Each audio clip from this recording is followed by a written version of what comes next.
Bonjour à tous, j'espère que cette vidéo vous retrouve en super forme. Vous êtes sur la chaîne des gens actifs et proactifs. Moi c'est Benoît, votre coach et surtout votre dealer d'inspiration et de motivation. Et aujourd'hui, je vous parle de gainage. Oui, j'en avais déjà parlé dans certaines vidéos, tu peux retrouver dans les anciennes vidéos, je vais montrer les erreurs à ne pas faire sur un gainage, différentes, comment varier ton gainage. Mais là on m'a demandé une petite routine de gainage. Donc, après je veux juste faire un petit avertissement. Je vous le fais après le générique. On se retrouve tout de suite après le générique.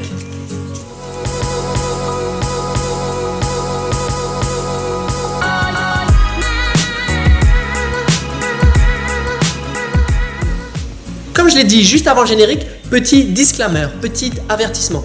Donc là encore, je refais encore une vidéo sur le gainage parce que c'est important et pour que tu comprennes que le gainage, c'est pas toujours c'est pas toujours juste la planche, le gainage comme ça. Le gainage, c'est de stabiliser le centre du corps sur du mouvement. Ok, ça veut dire que quand on fait d'autres mouvements, on arrive à rester gainé ici. On en a besoin sur plein d'exercices physiques et sportifs. Ok. Mais voilà, je vais faire une vidéo un petit peu plus tard, bientôt. Donc n'hésite pas, si tu veux que je te fasse cette vidéo rapidement, à le mettre dans les commentaires. Mais je vais faire sur la perte localisée, les abdos, la perte localisée, la perte gras localisée. Parce qu'il y a souvent un mythe par rapport à perdre du gras et à faire des abdos. Et donc c'est pour ça qu'on me demande souvent, oui tu peux faire des vidéos sur le gainage. Mais votre pratique sportive et physique ne doit pas juste se limiter à du gainage. C'est bien du gainage, mais c'est plus intéressant aussi de faire des exercices polyarticulaires qui utilisent beaucoup d'articulation, des choses basiques qu'on n'aime pas toujours, mais pas besoin de faire des trucs trop fancy tout le temps. Du squat, des pompes, des choses comme ça, du tirage, c'est super intéressant. Bien sûr, je ferai bientôt aussi une vidéo sur les exercices fondamentaux. Il y en a 7 exercices fondamentaux à faire chaque fois dans votre routine qui sont vraiment intéressants. Donc, revenons à nos moutons. Aujourd'hui, je vais montrer une petite routine, pareil, assez rapide. Tu peux pas travailler sur des séances des séries de 30 secondes et mettre 10-15 secondes de récupération entre les exercices, ou tu peux carrément, c'est super fort, les enchaîner direct. Et je vais essayer pour varier un petit peu parce que ce gainage, c'est la chaîne antérieure et postérieure, aussi sur les côtés, donc c'est vraiment comme une ceinture. Il faut essayer de travailler tout ce centre, des muscles qui vont stabiliser le bassin et la chaîne, on va dire, et la colonne vertébrale. Ok, donc c'est différents exercices. Donc je vais t'en montrer quelques-uns pour te faire une routine et tu pourras commencer avec 3 voire 4 séries de cette petite routine.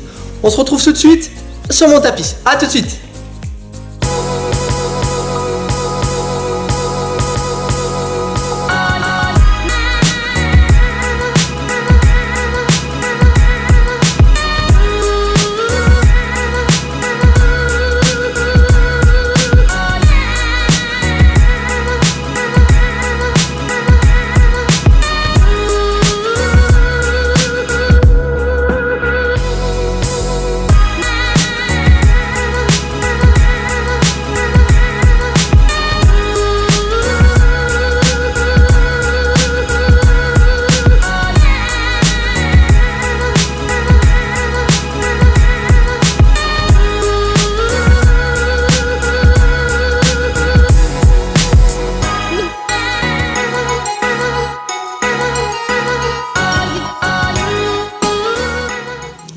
Donc voilà, tu as eu le droit à 2 routines de gainage au lieu d'une. Comme ça, tu peux varier un petit peu les plaisirs. Et je te rappelle, comme je t'en ai déjà parlé dans ma vidéo 5 erreurs à éviter sur le gainage, c'était augmenter l'endurance musculaire, c'est intéressant. Donc on peut passer de 30 secondes à 45 secondes, voire 1 minute.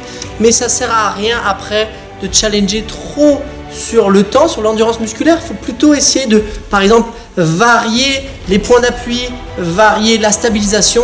C'est ça qui pourrait être plus intéressant. Ok, donc tu commences à te faire 3 ou 4 séries de 30 secondes, c'est pas mal. Et tu choisis le temps de repos entre 10-15 secondes ou pas de temps de repos parce que tu as remarqué que j'ai varié les chaînes musculaires qui travaillent. Donc voilà, j'espère que ça t'a motivé à intégrer du gainage dans ta routine. Ça a répondu aux demandes. N'hésite pas à laisser dans les commentaires si tu as envie d'autres routines que je mette en place, d'autres exemples. N'hésite pas à mettre un grand like, à partager si ça peut servir à quelqu'un d'autre. Et on se retrouve bientôt sur les vidéos Actifs et Proactifs.